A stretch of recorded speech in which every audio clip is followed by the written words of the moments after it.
या देवी सर्वभूतेषु चेतनेत्यभिधीयते नमस्तस्यै नमस्तस्यै नमस्तस्यै नमो नमः। या देवी सर्वभूतेषु शक्तिरूपेण संस्थिते नमस्तस्यै नमस्तस्यै नमस्तस्यै नमो नमः। या देवी सर्वभूतेषु मातृरूपेण संस्थिते नमस्तस्यै नमस्तस्यै नमस्तस्यै नमो नमः। यथाग्नेर्दाहिका शक्ति रामकृष्णे स्थिता हि या सर्वविद्या स्वरूपान्तान् शारदां प्रणमाम्यहम्।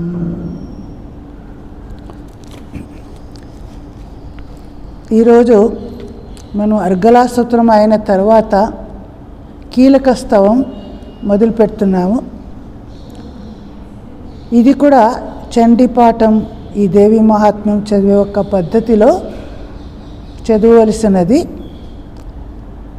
ఇది కూడా అర్గళా స్తోత్రం లాగే మొదట స్టార్ట్ చేసే ముందు ఒక చిన్న న్యాస మంత్రం ఉంటుంది. దాంట్లో ఎవరు రచయిత, కవి మొదలైన విషయాలను చెప్తారు. ఓం అస్య కీలక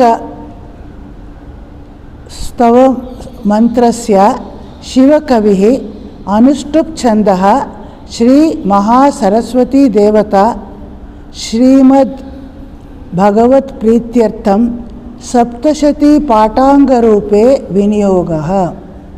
శ్రీ జగదంబా ప్రీత్యర్థం సప్తశతీ పాఠాంగరూపే వినియోగః. అంటే ఈ కీలక స్తవ దీనిని రచయిత కవి సాక్షాత్ మహాదేవ శివుడే.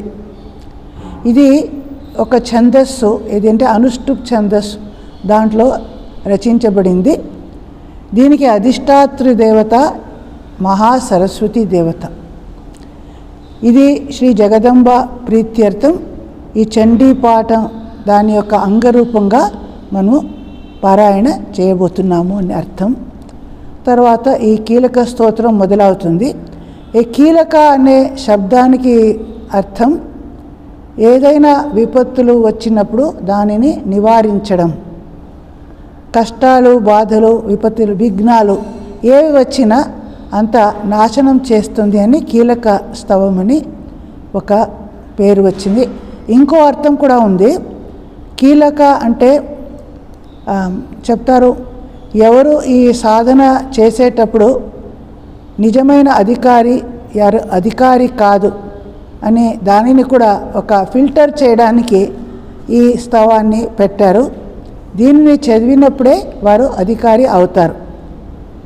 మళ్ళా ఒక అర్థం ఏం చెప్తారంటే, కీలక అంటే ఇది ఒక ఆవరణం లాంటిది. సాక్షాత్ శివుడు ఈ యొక్క ఆవరణం ద్వారా దేవిని ఆవృతంగా చేశాడు.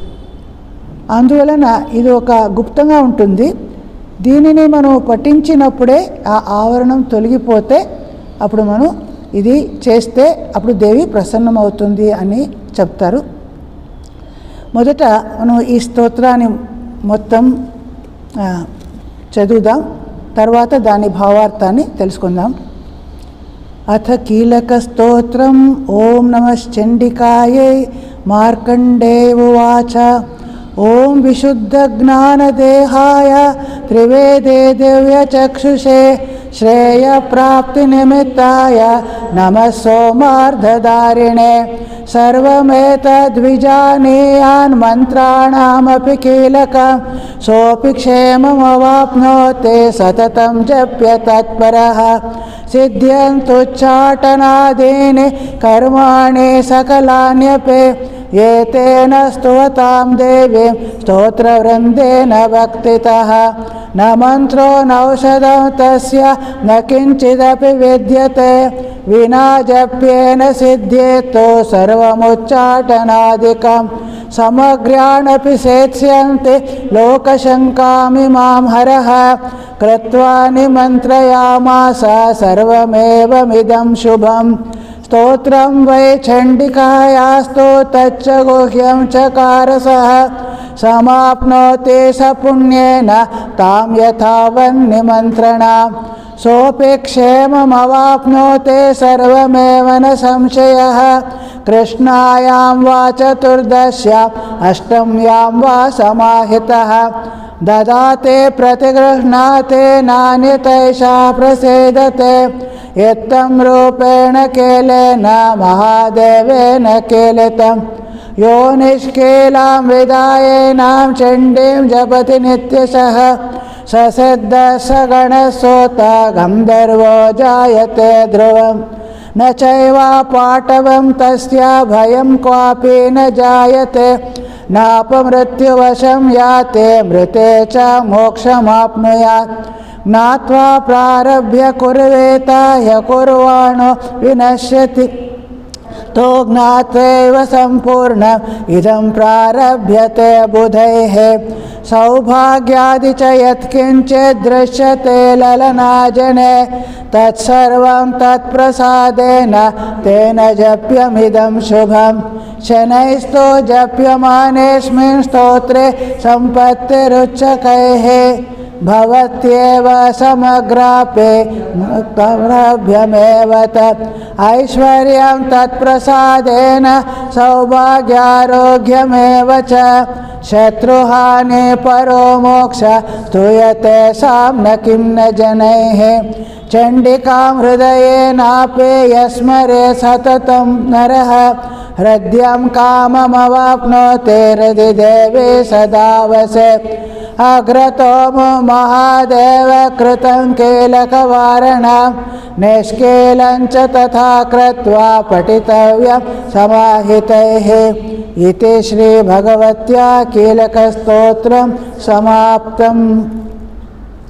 ఇప్పుడు దీనికి భావార్థం చూద్దాం. మొదట ఇది ఓం నమః చండికాయ అని చండికా దేవిని ప్రణామం చేసి మొదలు పెడుతున్నాము. ఇక్కడ కూడా మొదటే చెప్పాము, దీనిని రచయిత మహాదేవ ఋషి, అనుష్టుప్ ఛందస్, మహాసరస్వతి అధిష్టాతృ దేవత. మార్కండేయ ఉవాచ అని ఉంది, అంటే ఇది కూడా మార్కండేయ ఋషి చెప్తున్నాడు. మార్కండేయుడు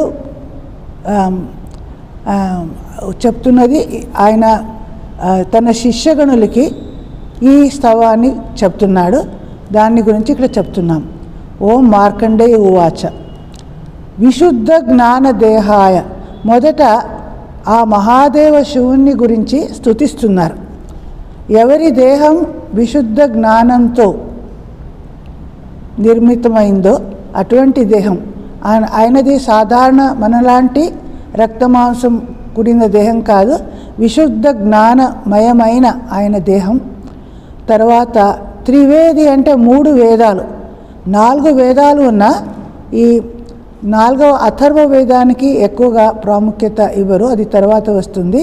అందుకోసం ఋగ్వేద, యజుర్వేద, సామవేద ఈ 3 వేదాలు దివ్య చక్షుషే అంటే ఆ శివుడి దివ్య నేత్రాలు అని చెప్తారు. శివుడికి ఆయన త్రినేత్రుడు. మన అందరికీ 2 నేత్రాలు ఉంటే శివుడికి 3వ నేత్రం లలాటంలో ఉంటుంది. ఇది జ్ఞాన నేత్రం అంటారు. అది ఎవరికైతే మహాజ్ఞానిలో ఈ 3వ నేత్రం తెరుస్తుంది అంటారు. శివుడికి ఎప్పుడూ ఈ 3 నేత్రాలు ఉంటాయి. సో ఆ నేత్రాలు సాధారణ నేత్రాలు కావు, 3 వేదాలే 3 నేత్రాలుగా ఆయనకి ఉన్నాయి. శ్రేయప్రాప్తి నిమిత్తాయ అంటే దేనికోసం ఈ స్తోత్రాన్ని మనం పఠిస్తాము? పరమశ్రేయాన్ని పొందడానికి. మన జీవితంలో లక్ష్యం అంటే చతుర్వర్గం, ధర్మ, అర్థ, కామ, మోక్ష అంటారు. అన్నికంటే గొప్పది మోక్ష. మోక్ష లాభ కోసం, మోక్ష ప్రాప్తి కోసం కూడా ఈ స్తవాన్ని మనం చదివితే మనకి అది సహాయం చేస్తుంది. అటువంటి అతి శ్రేష్టమైన, శ్రేయస్కరమైన ఆ లక్ష్యాన్ని మనం భేదించడానికి, పొందడానికి, ప్రాప్తించుకోవడానికి మన శివుడిని మనం ప్రార్థిస్తాం. నమః అంటే ఆయనకి నమస్కరిస్తున్నాం. మళ్ళీ సోమార్ధధారిణి, శివుడికి ఒక విశేషణం ఇచ్చారు. అర్ధ సోమ అంటే అర్ధచంద్రుడిని ఆయన లలాటంలో ఆయన అర్ధచంద్రుడు ఉంటాడు. అందుకోసం మనం చూసాము శివుడి ఎక్కడ మూర్తి కానీ ఫోటో కానీ చంద్రుడు అర్ధచంద్రుడు ఎప్పుడు ఆయన శిరస్సు దగ్గర ఉంటాడు. అందుకే ఆయన సోమార్ధధారిణి ధరించి ఉన్నాడు అని అర్థం. తర్వాత సర్వమేతద్విజానీయాన్ మంత్రాణామపి కీలకం సోపి క్షేమమాప్నోతి సతతం జప్య తత్పరః. అంటే ఈ కీలక స్తవం మన దేనికి సహాయం చేస్తుంది అంటే అన్ని మంత్రసిద్ధి కోసం మనకి సహాయం చేస్తుంది అని చెప్పాము. అన్ని విపత్తు నాశనం చేయడానికి విఘ్న నాశకంగా ఇది పనిచేస్తుంది. అటువంటి విషయాన్ని మనం తెలుసుకొని మనం దీనిని పఠించాలి. ఈ మంత్రాలు అంత పరమ పవిత్రమైనవి, శ్రేష్టమైనవి. ఇవన్నీ మనం అర్థ సంయుక్తంగా మనం చదవాలి. ఏమి అర్థం చదువుకోకుండా తెలుసుకోకుండా యాంత్రికంగా చదివితే అంత లాభం ఉండదు అని అన్నీ ఇవన్నీ మనం తెలుసుకొని మనం అర్థ సంయుక్తంగా మనం చేస్తే అది ఎక్కువ ఫలం మనకి ఇస్తుంది. ఏ వ్యక్తి అయితే ఇలా సతతం జప్య తత్పరః ఎప్పుడు అనవరతము జపం చేస్తున్నాడు అంటే ఈ చండీ పారాయణం చేయడమే ఒక జపానికి సమానమని చెప్తారు. చండీ పాఠం మనం చేస్తే పారాయణము, మళ్ళీ ఈ కీలక స్తోత్రాన్ని చదివే చండీని చేయాలి. ఇది ఒక సరైన పద్ధతి. ఇలా చేయడం ద్వారా క్షేమం అవాప్నోతి, ఎవరు చేస్తారో ఆయనకి సమస్త క్షేమం మంగళం ఆయనకి లభిస్తుంది, ఆయనకి కలుగుతుంది అని అర్థం. ఇంకా సిద్ధ్యంత్యుచ్చాటనాదీని కర్మాణి సకలాన్యపి ఏతేన స్తోతాం దేవీం స్తోత్రవృందేన భక్తిత. అంటే ఈ స్తోత్రాన్ని చదివి దేవిని భక్తియుక్తంగా మనము ప్రార్థిస్తే అంటే దీనిని చదవడం ద్వారా తర్వాత ఈ దేవి మహాత్మ్యం పారాయణం చదవడం ద్వారా అన్ని కర్మాణి సకలాన్ అపి సిద్ధ్యంతి, అన్ని సిద్ధిస్తాయి మనకి. ఇక ఉచ్చాటనాదీని కర్మాణి అని కొంచెం స్పెషల్గా చెప్తున్నారు. ఉచ్చాటన అనే దానికి సామాన్య ఒక్క అర్థం అంటే మన అన్ని విఘ్నాలను నివారించడం అని అయితే, మరొక అర్థంలో కొందరు ఇతరులకి హాని కలిగించాలి అనుకొని ఒక చెడ్డ ఉద్దేశం నుంచి కొన్ని కర్మలు చేస్తారు. దానికి కూడా ఉచ్చాటనాది కర్మలు అంటారు. వారికి కూడా అటువంటి వాళ్ళు కూడా దీనిని చదివి వారు సిద్ధిని పొందొచ్చు. కానీ సాధారణంగా సాధకులైన మనకి అటువంటివి అవసరం ఉండదు. మన సాధనలో కలిగే విఘ్నాలను నాశనం చేస్తే చాలు. దానికోసమే మనం ఉచ్చాటన చేసి విపత్తులనంతా నివారించుకోవడానికి మనం దీన్ని చదువుతాం. నమంత్రో నౌషధం తస్య న కించిదపి విద్యతే వినా జప్యేన హి సిద్ధ్యేత్తు సర్వముచ్చాటనాధికం అన్నారు. అంటే ఇంకా దీనిని మనం చదవగలిగితే ఇంకా వేరే ఏ మంత్రాన్ని మనం చదవడం అవసరం ఉండదు. అంటే సాధారణంగా ఏదైనా మనం చదవాలి పూజా పద్ధతి అంటే మంత్రాలను మనం ఉచ్చరించాలి, జపం చేయాలి ఉందే. వేరే ఏ మంత్రాలు అవసరం లేదు. నా మంత్రో నా ఔషధం తస్య కించిదపి విద్యతే. ఇంకా ఏ ఇతర మంత్రాలు కానీ మందులు కానీ ఆ వ్యక్తికి అవసరం ఉండదు. ఎవరైతే ఈ కీలక స్తోత్రాన్ని చదివి ఈ చండీపాఠం పారాయణం చేస్తారో వారికి అవేమీ అవసరం లేదు. వినా జప్యేన అంటే అలా ఏ మంత్రాన్ని కూడా జపించకుండానే ఓన్లీ ఈ కీలక స్తోత్ర పాఠం ద్వారా మరియు ఈ దేవీ పారాయణం ద్వారానే మనకి దేవి మహాత్మ్య పారాయణ ద్వారానే సర్వ ఉచ్చాటనాధికం అన్ని విపత్తులు విఘ్నాలు తొలగిపోతాయి. మనకి సాధన పథం అనేది సుగమమైపోతుంది అని అర్థం. ఇంకా సమగ్రానపి సేత్స్యంతి లోకశంకామిమాంహరః కృత్వా నిమంత్రయామాస సర్వమేవమిదం శుభం. అంటే సాధారణ మానవులకి ప్రతిదానికి ఒక సంశయం. సరే ఇంత దీన్ని చదవడానికి ఏం మహా కష్టం, చాలా అల్పాయాసం చాలు. ఇంత మాత్రం చదివిన మాత్రం మనకి అన్నీ మన విపత్తులు హరించిపోతాయా, అన్ని విపత్తులు తొలగిపోతాయా అనేది లోకశంక. అంటే సాధారణ మానవులకి ఉన్న ఒక డౌట్, ఈమె హరహ అప్పుడు సాక్షాత్ మహాశివుడు నిమంత్రయామాస, అందరినీ నిమంత్రణం చేస్తున్నాడు, ఆహ్వానం చేస్తున్నాడు, రండి దీన్ని చదవండి, ఇది ఒక్కటే చాలు, ఇది చేస్తే మనకి చాలా ఉపకారం అవుతుంది. సర్వమేవం ఇదం శుభం, మీకు అన్ని శుభం కలుగుతుంది, మంగళం కలుగుతుంది. సాక్షాత్ శివుడే మమ్మల్ని నిమంత్రించి పిలిచి చెప్తున్నాడు, మీకు ఆ సంశయం అవసరం లేదు, దీని ద్వారానే అన్నీ మీకు లభిస్తుంది అని ఆయన చెప్తున్నాడు.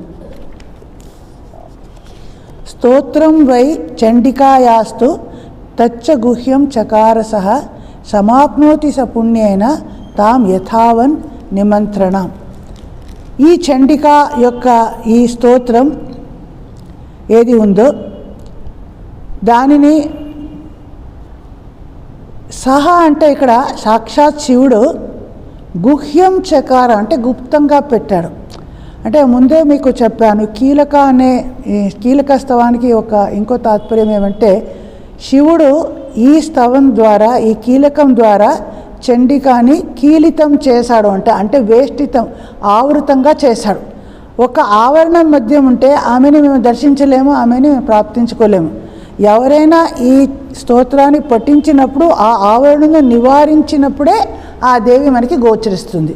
అందుకే సహా అంటే ఇక్కడ సాక్షాత్ శివుడు స్తోత్రం వై చండికాయాస్తు, ఈ స్తోత్రం ద్వారా తచ్చ గుహ్యం చకార, ఆమెని గుహ్యంగా చేశాడు, గోపనీయంగా పెట్టేశాడు, అందరికీ సహజంగా దొరకకుండా ఉండట్లు చేశాడు.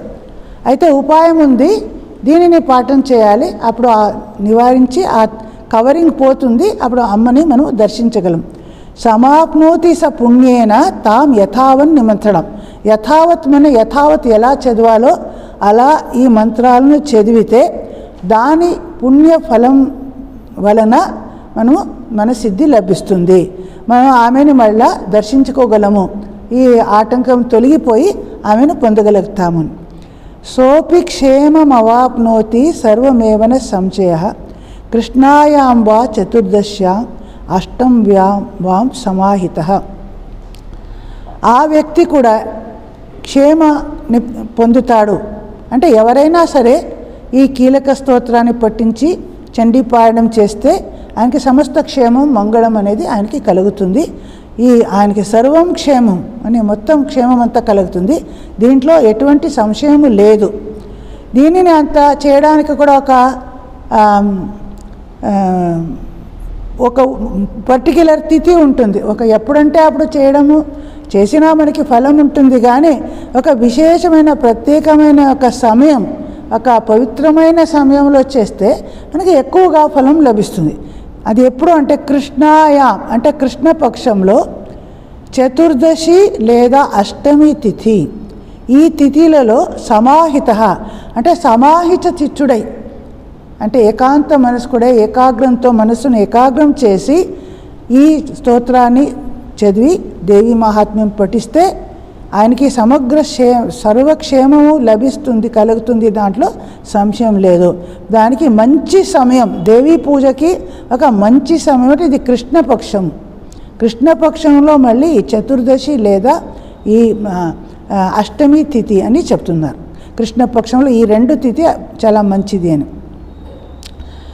దదాతి ప్రతిగృహ్ణాతి నాణ్యతైషా ప్రసీదతి ఇత్తం రూపేణ కీలేన మహాదేవేన కీలితం. తర్వాత నా అన్యథైషా ప్రసిద్ధత, ఇంకా వేరే దాంట్లో కూడా దాని ద్వారా కూడా ఆమె ప్రసన్నం అవ్వదు దేవి.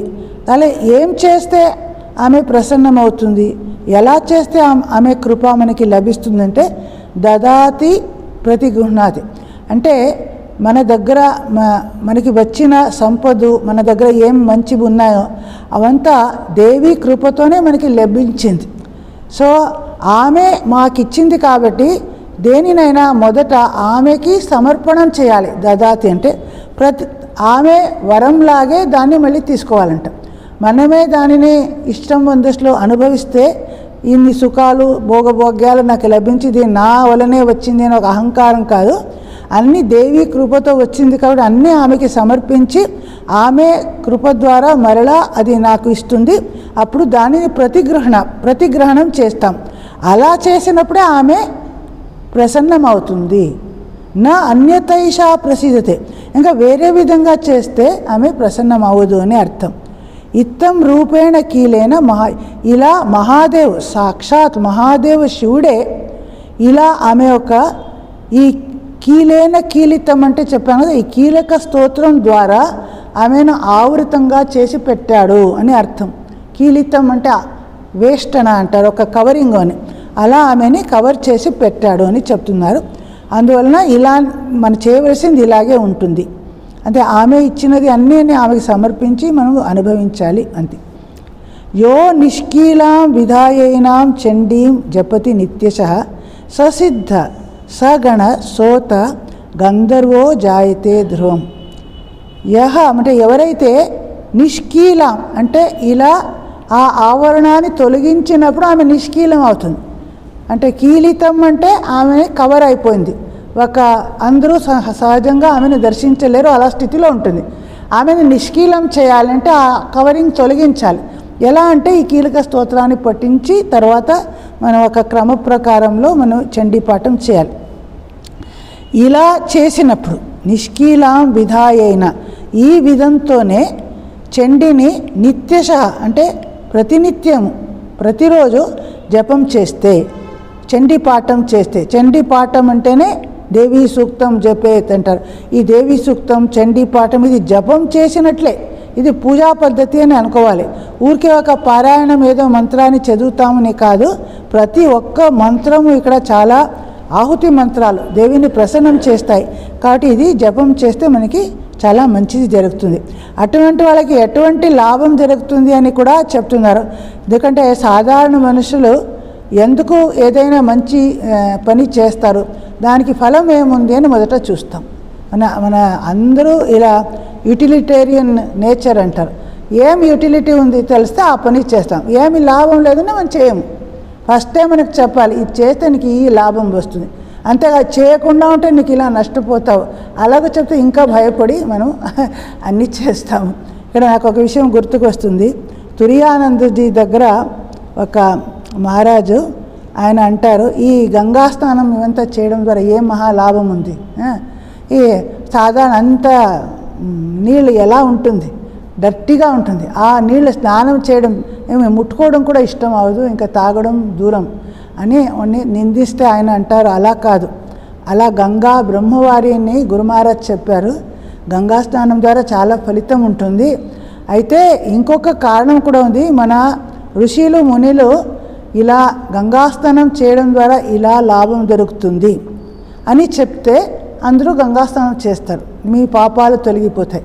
మీరు చేయకుండా ఉంటే మీకు ఇలా నష్టం అవుతుంది అని చెప్తే అప్పుడు ఇంకా భయపడతారు. అందుకే దీనికి మోద విధి అంటారు. మోద విధి అంటే నీ చేస్తే నీకు స్వర్గలాభం కలుగుతుంది, ఇంకా చేయకుండా ఉంటే నీకేమవుతుంది, నీకు నరక ప్రాప్తి అవుతుంది. అలా చెప్తే ఇంకా భయం మనకి, అయ్యో చేయాలి అయితే మనకి ఇంకేమైనా అయిపోతుంది అనుకోండి. అందువల్ల ఇక్కడ ఫస్ట్ మనకి లాభం ఏమి అని చెప్తే అందరికీ ఇంట్రెస్ట్ ఎక్కువ వస్తుంది. అటువంటి వ్యక్తి ఏమవుతాడు, ధ్రువం అంటే పర్మనెంట్గా, అంటే ఎప్పుడు ఆయన సిద్ధ స గణ అథ గంధర్వ జాయతే, ఆయన సిద్ధుడు అవుతాడు, సిద్ధి లాభాన్ని పొందుతాడు. ఇంకా మానవుల కంటే ఉన్నతమైన జన్మం సిద్ధులు, గంధర్వులు, యక్షులు ఇవంతా అంటారు. అలాంటి ఆయన గంధర్వ జన్మాన్ని పొందగలుగుతాడు, సిద్ధుడు అవుతాడు. ఇక సగణ అంటే దేవీ గణంలో ఆయన చేరిపోతాడు. ఇక అందరి మధ్య దేవీ గణం, మనుష్య గణం, రాక్షస గణం అని డివైడ్ చేస్తారు. ఎవరిలో ఆ చెడ్డ ప్రవృత్తులు ఎక్కువగా ఉంటాయో వాళ్ళు రాక్షస గణానికి చెంది ఉంటారు. మంచి సుగుణాలు ఉంటాయి వారు దేవీ గణాలు, యావరేజ్గా సమానంగా ఉంటే వారు మనుషులు. ఇక్కడ దేవీ గణం అంటే మన దేవి యొక్క అనుచరులాగే, దేవి సహచరులాగే మనం ఉంటాము, ఆమె యొక్క గణానికి చెందిపోతాము. ఇది ఖచ్చితంగా ధ్రువం, ఇది సత్యం, దానిలో డౌట్ లేదు అని చెప్తున్నారు. నచైవా పాటవం తస్య భయం క్వాపి న జాయతే నాప మృత్యువశం యాతి మృతే చ మోక్షమాప్నుయాత్. ఇంకా అపాటవం తస్య నచ ఏవ అంటున్నాను. అంటే ఏదైనా ఒక పని చేసినప్పుడు అపటుత్వం అనేది ఉండదు. అంటే నేను చేయలేను, చేయడానికి నాకు సామర్థ్యం లేదు అనుకుంటాం, అప్పుడు మేము చేయలేము, అలా అయిపోతుంది. అలా కాదు, ఏమి పటుత్వం అంటే ఒక కెపాసిటీ వస్తుంది, ఏ పని అయినా చేయడానికి ఒక మనకి సామర్థ్యం వస్తుంది. అది అసామర్థ్యం అనేది మనలో ఉండదు అని చెప్తున్నారు. అలా భయం క్వాపి న జాయతే, మనలో ఉన్న భయం తొలగిపోతుంది. దీన్ని చేయడం వలన కానీ దేని వలన కానీ మన మనసులో భయం ఉంటే ఆ భయం నాశనం అయిపోతుంది.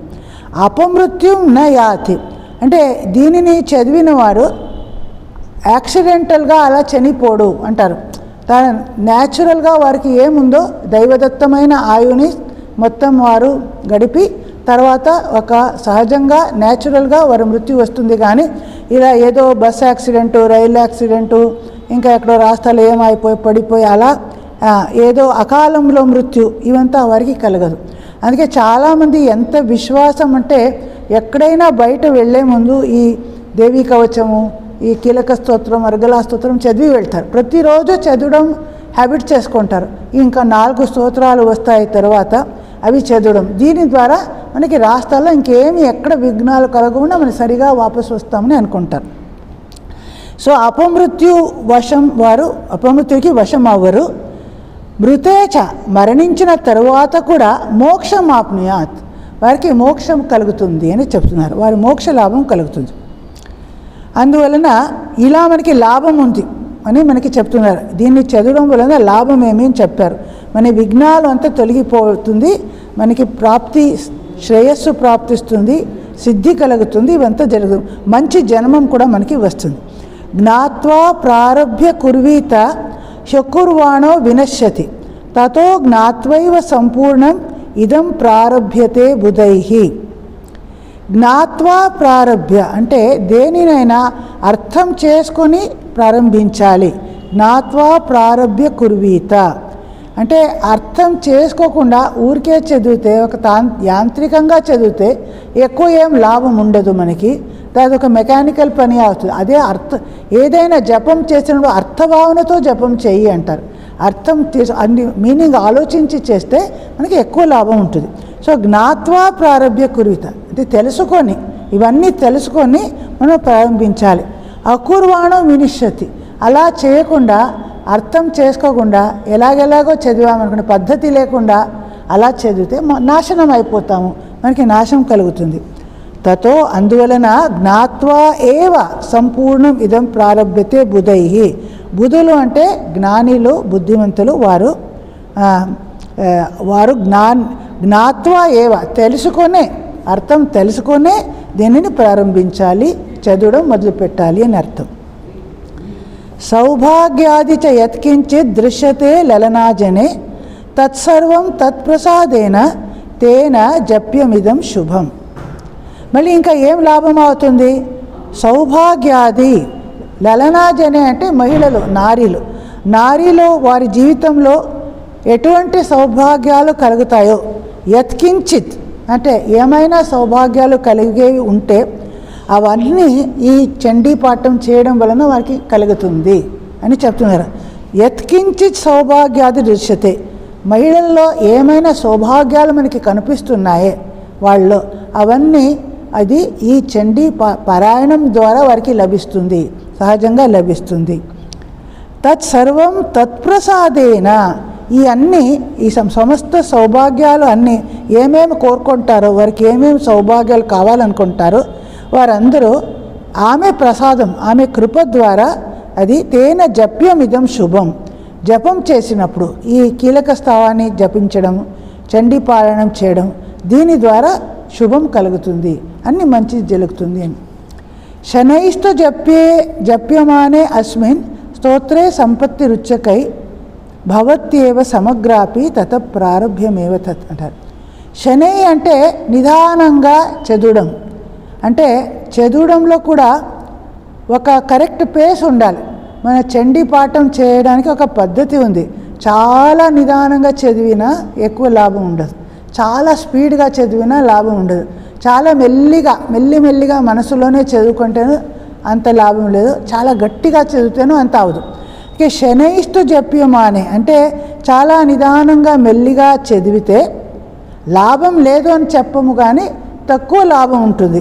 అదే సంపత్తి రుచ్చకై, ఈ స్తోత్రాన్ని కొంచెం ఉచ్చస్వరంతో మనం చదివితే సమస్త సంపత్తు మనకి లభిస్తుంది, మంచిది కలుగుతుంది. సంపత్తి రుచ్చకై భవతి ఏవ సమగ్రాపి అంటే అది సమగ్రం ఆ మంచిది వారికి లభిస్తుంది. తతః అందువలన ప్రారభ్యమేవ తత్ అలాగేనే మనం చేయాలి, కొంచెం ఉచ్చస్వరంలోనే చేయాలి. అంటే చాలా నిదానంగా చాలా మెల్లిగా చేయకుండా కొంచెం అందుకు వినిపించేటట్లు ఒక స్పష్టంగా తప్పులు లేకుండా చండి చదవడం చాలా ముఖ్యమైనది అని చెప్తున్నారు. ఐశ్వర్యం తత్ప్రసాదేన సౌభాగ్యారోగ్యమేవ చ శత్రుహాని పరో మోక్ష స్తూయతే సా నకిం జనై. తత్ప్రసాదేన అంటే దేవీ ప్రసాదం అంటే దేవీ కృప ద్వారా అన్నీ లభిస్తుంది. సౌభాగ్యం, ఐశ్వర్యం, ఆరోగ్యం. ఈ జగత్తులో మనకి ఏం కావాలో, మన అభ్యుదయం కావాలి, మనకి సంపత్తు కావాలి, సౌభాగ్యం కావాలి, మంచి హెల్దీ శరీరం ఉండాలి. అప్పుడే కదా మనం ఇక్కడ బాగా ఉంటాం. ధర్మం చేయాలి అని కూడా మొదట మనకి ఆరోగ్యవంతమైన శరీరం ఉండాలి, అప్పుడే ధర్మం కూడా మనం ప్రాక్టీస్ చేయగలుగుతాం. అందువలన ఇవన్నీ మనకి కావలసినవంతా అమ్మ కృపతో, దేవీ కృపతో మనకి లభిస్తుంది. అలాగే మన శత్రుహాని, ఎవరైనా మన శత్రువులు ఉంటే వారు కూడా నాశనం ప్రాప్తమవుతారు. ఇక్కడ శత్రువులు అంటే బాహ్య జగత్తులో ఉన్న శత్రువులు కూడా ఉన్నారు సాధారణ అర్థంలో. ఇంకా ప్రత్యేకంగా అర్థం మన మనసులోనే మన శత్రువులు అరిషడ్వర్గాలు ఉన్నాయి. కామ, క్రోధ, లోభ, మోహ, మద, మాత్సర్యం మొదలైనవి. అటువంటి మన అహంకారం మన గొప్ప శత్రు. ఇలాంటి శత్రువులను కూడా నాశనం అవడానికి ఆమె సహాయం చేస్తుంది.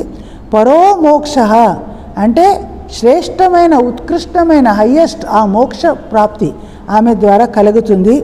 స్తూయతే సాన కింజనే అలా ఉన్నప్పుడు ఎందుకు అందరూ దీనిని పఠించరు అని ఒక ప్రశ్న చెప్తున్నారు.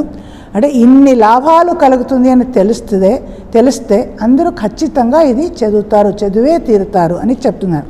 అందుకోసం ఎందుకు ఇన్ని లాభాలు ఉన్నాయని తెలుసుకొని కూడా ఎవరైనా చదవకుండా ఉంటారా అని. చండికాయాం హృదయేనాపి యస్మరే సతతం నరః హృదయం కామమవాప్నోతి హృది దేవి సదా వసేత్. హృదయేన చండికాం యస్మరేత్. ఈ చండికాదేవిని మనం హృదయంలో ఎవరు స్మరణ చేస్తారు, మన లోపల మన హృదయంలోనే ఆమె ఉన్నది. ఆమె బయట కూడా ఉన్నది, మన లోపల కూడా ఉన్నది. మన హృదయంలో ఆమెను మనం స్మరించాలి. సతతం నరః, నరుడు అంటే మానవులు ఎల్లప్పుడూ ఆమెను ఇలా స్మరించాలి.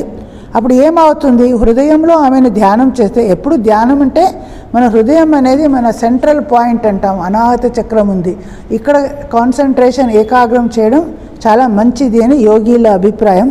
ఈ హృదయంలో స్మరించాలి. అప్పుడు హృదయం కామం అవాప్నోతి, మన మనస్సులో హృదయంలో ఉన్న అన్ని కోరికలు తీరిపోతాయి. అవాప్నోతి అంటే మనం పొందుతాం. హృది అంతేకాదు, హృది దేవి సదా వసే, మన హృదయంలో దేవి సర్వదా నివసిస్తుంది. ఇంత మంచిది జరుగుతుంది అని మనకు చెప్తున్నారు. హృదయంలో ఎప్పుడూ స్మరిస్తూ ఉంటే మనసులో ఉన్న కోరికలు కూడా తీరిపోతాయి. ఆమె ఎప్పుడు మన హృదయంలో నివసిస్తుంది, మనకి ఎప్పుడు అండగా ఉంటుంది, సహాయం చేస్తుంది అది అని చెప్తున్నారు. అగ్రతోమం మహాదేవ కృతం కీలక వారణం నిష్కీలంచ తథాకృత్వా పఠితవ్యం సమాహితై. అందువలన అగ్రత మొదట ఈ మహాదేవుడు కృతం అంటే మహాదేవుడు రచించిన ఈ కీలక స్తోత్రం, దానిని మనం చదవడం చాలా అవసరం ఉంది. దాని ద్వారా నిష్కీలం కృత్వ, దేవుని నిష్కీలం చేసి అంటే ఆమెకు ఉన్న ఆవరణాన్ని తొలగించి పఠితవ్యం సమాహిత, సమాహిత చిత్తుడై ఏకాగ్ర చిత్తంతో పఠించడం చాలా ముఖ్యం అని ఇక్కడ ఈ కీలక స్తోత్రం యొక్క ఇంపార్టెన్స్ చెప్తున్నారు. ఇది శ్రీ భగవత్యా కీలక స్తోత్రం సమాప్తం. ఇక్కడ ఈ కీలక స్తోత్రం ముగించింది. ఇంకా తరువాతి క్లాస్లో చూస్తాం. ఓం అసతో మా సద్గమయ తమసో మా జ్యోతిర్గమయ మృత్యోర్మా అమృతంగమయ. ఓం శాంతి శాంతి శాంతి. హరి ఓం తత్సత్.